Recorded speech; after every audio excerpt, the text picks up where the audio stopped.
বিশ্ব সাহিত্যের আসরে গোয়েন্দা সাহিত্য আজ এক বিশিষ্ট স্থান নিয়ে প্রতিষ্ঠিত।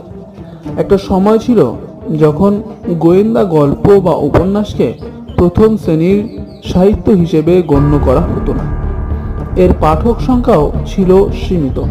ক্রমে বিশিষ্ট সাহিত্যিকেরা তাদের গল্প, কাব্য, উপন্যাস বা সমালোচনা সাহিত্যের পাশাপাশি গোয়েন্দা কাহিনী লিখতে শুরু করল। আবার শুধুই গোয়েন্দা কাহিনীকে ক্লাসিকের আসরে প্রতিষ্ঠিত করলেন এমন ঘটনাও বিরল রইল না।